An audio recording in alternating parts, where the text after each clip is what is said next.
Narito na ang letter sender for today sa Yes Diaries Book 2. Ang liham natin ay galing kay Cyril Joy. Dear Ate Karen, isang magandang hapon sa inyo at sa lahat ng listeners ng Yes FM. Naisa na kitang batiin dahil napaka-successful ng iyong programa at isa lamang ako sa libu-libong nakikinig ng Yes Diaries. Tawagin mo na lang akong Cyril Joy, taga Bulacan at dito na rin ang work ko. Kaka-break ko lang sa dati kong boyfriend ng mga panahong iyon. Napakasakit para sa akin dahil bago naging kami ay naging mag-best friends kami for 6 years. Labis akong naapektuhan dahil alam ko sa sarili ko na pati ang friendship namin ay hindi na maibabalik. Ayokong lumabas, ayokong may kausap ng mga panahon na yon. Gusto ko palagi lang nakakulong sa kwarto. Sobra kasi akong nasaktan, Ate Karen, at talagang dumating ako sa point na hindi ako makakain sa tuwing naiisip ko siya. Pati mga kaibigan ko nagagalit na sa akin kasi ibang-iba na daw ako kumpara noong dati. Nagagalit sila dahil hindi lamang daw iyon ang lalaki sa mundo para magkaganon ako. Almost 3 years din akong nagkakaganon. Sa halos araw-araw na ginawa ng Diyos, trabaho, bahay, bahay-trabaho ang takbo ng buhay ko. Hanggang isang araw, pagkagising ko, nagbago ang lahat sa akin, Ate Karen. Ako na din ang nakapansin na napapabayaan ko na pala ang sarili ko. Kailangan ko nang magbago, mag-move on. Narealize kong sayang ang mga panahong napabayaan ko ang sarili ko. Pinaubaya ko na lang sa Diyos ang friendship namin na sana bumalik pa ito kahit hindi na kami. Nakilala ko si Mr. A through text. Galing sa isang kaibigan kong nasa Saudi ang number niya. Naging textmate kami at nagpadala siya ng picture. Ate Karen, hindi siya gwapo at hindi rin naman kapangitan. Aaminin ko na ayoko talaga ng textmate ever since. Pero eto ako ngayon sa sitwasyon na ito. Nanghihingi siya ng picture pero hindi ko siya binigyan dahil gusto ko na magkita kami ng personal dahil malapit na din naman siyang umuwi. I enjoy texting him. Palagi na niya akong tinatawagan at nanliligaw siya sa akin. Pero sabi ko, maging magkaibigan na lang kami kasi mahirap ang long-distance love affair. Unti-unti nang nahuhulog ang loob ko sa kanya pero wala pa akong alam tungkol sa kanya. Ang tanging pinanghahawakan ko lang ay ang mga sinasabi niya tungkol sa sarili niya. Hanggang sa pinamit niya sa akin ang mga kaibigan niya.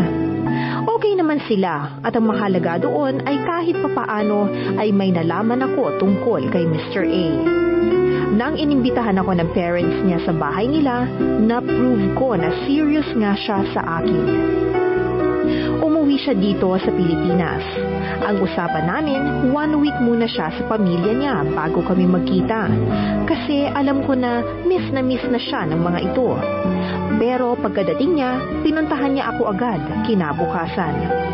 Nagulat ako dahil wala naman kaming usapan at ang ipinagtataka ko pa ay paano niya ako nakilala ni minsan hindi naman ako nagpadala ng picture sa kanya. Nalaman ko na kilala na pala niya ako bago pa man kami maging textmates dahil nanghingi siya ng picture ko sa kaibigan ko. Okay naman pala siya in person, kaya sinagot ko na siya kahit parang may hinahanap pa ako sa kanya. Madali na lang naman pala ang magmahal kapag palagi mong nakakausap sa phone. Bumalik ulit siya sa Saudi. 2 years na kami at napag-usapan na namin noon na magpapakasal kami pagdating ng December 2005. Ang dami na naming nabuong pangarap pag ikinasal na kami, Ate Karen. Hanggang sa magkaroon ako ng magandang opportunity dito sa Maynila. Nagtrabaho ako dito nang biglang dumating si mystery guy sa buhay ko. Na-attract ako sa kanya sa hindi ko malamang dahilan.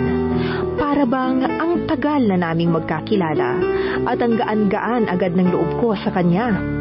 Hanggang sa aminin niya na matagal na niya akong gusto.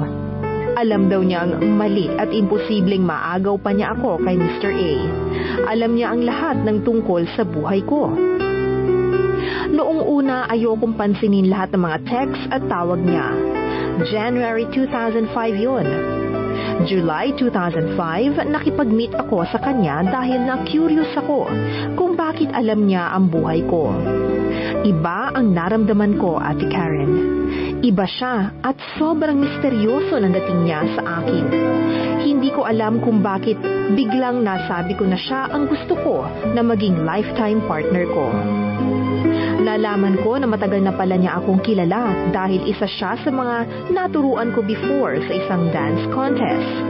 Nasundan pa ang aming pagkikita hanggang sa sinusundo na niya ako sa work. Mas nakilala ko pa siya kaysa kay Mr. A at sa halos 2 buwan na pagkakakilala namin ay minahal ko na siya. Mas mahal ko na nga yata siya kaysa kay Mr. A. Nakilala ko ang family niya at lahat ng relatives niya. Alam kong mali ang nararamdaman ko, Ate Karen. Nakonsensya ako kaya't inamin ko kay Mr. A ang lahat na mayroong nanliligaw sa akin at sinusundo ako nito sa work.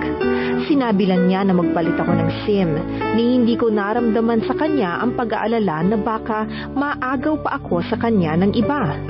Inamin ko na din na nahuhulog na ang loob ko sa kanya.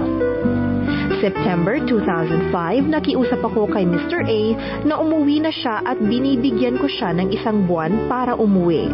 Kung hindi, makakagawa ako ng bagay na hindi niya magugustuhan. Sumama ang loob ko, Ate Karen, dahil sa tuwing pag-uusapan namin ang mga bagay na yon, ay umiiwas siya. Ang dami rin niyang dahilan kung bakit hindi siya makakauwi.